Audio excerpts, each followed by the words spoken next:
श्री राजू बिष्टा जी।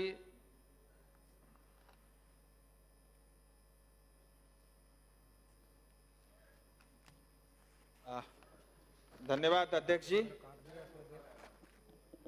सबसे पहले मैं महामहिम राष्ट्रपति जी का आभारी हूं। उन्होंने सरकार की उपलब्धि भी बताई और उसके साथ ही 2020 भारत का दशक होगा, इसके लिए भी उन्होंने मार्गदर्शन किया।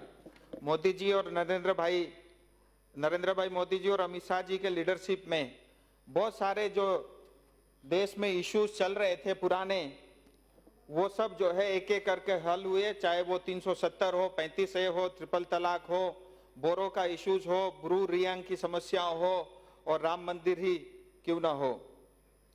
और नॉर्थ ईस्ट के बारे में मैं ज्यादा नहीं कहूंगा, दीदी ने विस्तार में नॉर्थ ईस्ट की उपलब्धियां बताई है। नॉर्थ ईस्ट जो है 72 साल तक जो है अनदेखा था, लेकिन पिछले 5 साल से तेजी से नॉर्थ ईस्ट में विकास हो रहा है।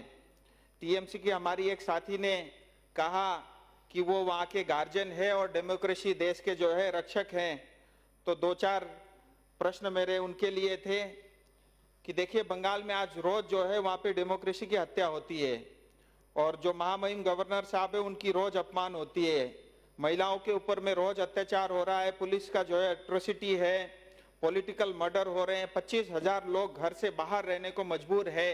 केवल दार्जिलिंग पहाड़ में 5,000 से ज्यादा युवा घर से आज बाहर हैं। एमपी और एमएलए पे रोज आए दिन हमला होता है। पीएम जीएसवाई, आरआईडीएफ, मनरेगा में घोटाले हो रहे हैं, चिटफंड का घोटाला है। फॉरेस्ट राइट एक्ट 2006 अभी तक बंगाल में लागू नहीं हुआ और मतलब दार्जिलिंग हिल के अंदर में 2005 से लेकर के अब तक 2020 तक आज तक कोई पंचायत चुनाव नहीं हुआ। मुझे मंत्री जी के एक जवाब से पता चला 2016 से 2020 के बीच में करीब 500 करोड़ का नुकसान जो है उस क्षेत्र को हुआ है।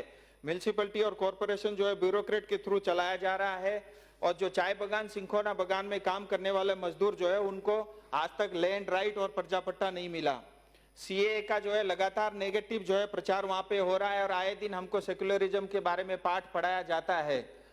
मुझे ध्यान है जो हमारे कांग्रेस के प्रधानमंत्री होते थे, देश के प्रधानमंत्री होते थे, वो स्वयं भी और कांग्रेस के मुख्यमंत्री भी और बहुत सारे टीएमसी के नेता ये कहते थे कि जो हिंदू जो है बांग्लादेश से या पाकिस्तान से आए उनको नागरिकता मिलनी चाहिए। बल्कि हमारी सरकार एक स्टेप आगे जा करके उन 3 देशों में जितने भी माइनॉरिटीज थे सबको नागरिकता देने का काम किया। कुछ बिंदु अपने क्षेत्र के आपके सामने रखना चाहूंगा। सर, ऐसा हो रहा है लगातार जाने अनजाने आए दिन जो है गोरखाओं के बारे में गलत जो है बातें बोली जाती है और बार बार उनका अपमान होता है और गोरखाओं के बारे में ये कहा जाता है 1950 इंडिया नेपाल फ्रेंडशिप टीटी के कारण वो यहाँ पे सेफ है, उनको एनआरसी या सीए से कोई खतरा नहीं है। मैं ये कहना चाहूंगा सर, गोरखा का इतिहास हिंदुस्तान में इंडो नेपाल फ्रेंडशिप टीटी के कारण नहीं है और हमारी इतिहास जो है अलग है। दार्जिलिंग, तराई और डुवर्स की इतिहास अलग है, नॉर्थ ईस्ट की अलग है, उत्तराखंड की अलग है। तो ये जो जैसे तमिल बोलने वाले श्रीलंकन नहीं होते और बंगाली बोलने वाले बांग्लादेशी नहीं होते, इसी तरह नेपाली बोलने वाले सारे जो है नेपाल के नागरिक नहीं है, वो हिंदुस्तान के ही 1.5 करोड़ नागरिक है। दुर्गामल जी का प्रतिमा जो है पार्लियामेंट के सामने लगा हुआ है, उन्होंने इस देश के लिए जो है अपनी बलिदान दी। हरिबहादुर गुरुंग, डंबर सिंह गुरुंग जो है इस कॉन्स्टिट्यूएंट असेंबली के जो है मेंबर रह चुके हैं। राम सिंह ठकुरी जी जिन्होंने जो है कदम कदम बढ़ाया जाए इस गीत की धुन दी।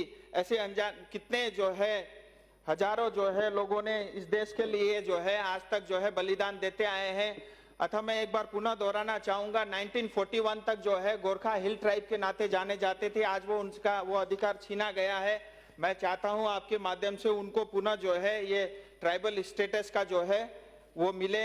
अंत में एक बार जरूर कहना चाहूंगा सर, मेरे पूरे क्षेत्र के अंदर में जैसा अभी एक सांसद जी भी कह रहे थे, बार बार गोरखालैंड को लेकर के आंदोलन होते रहे हैं और लास्ट 2017 में भी काफी बड़ा आंदोलन हुआ था और बहुत सारे समस्या देश की आज जो है सॉल्व हो गई है और इस बार हमारी पार्टी ने 2019 में इस बात का जिक्र किया है, उस क्षेत्र के लिए हम परमानेंट पॉलिटिकल सॉल्यूशन करेंगे। तो मैं आपके माध्यम से चाहता हूं जिस तरह से देश के अनेक जो है इश्यूज को रिजोल्व हुए, इसका भी जो है समाधान जल्द से जल्द ढूंढा जाए और इस प्रक्रिया के लिए काम जल्द से जल्द चालू कर दिए जाए। आपने समय दिया, इसके लिए बहुत बहुत धन्यवाद।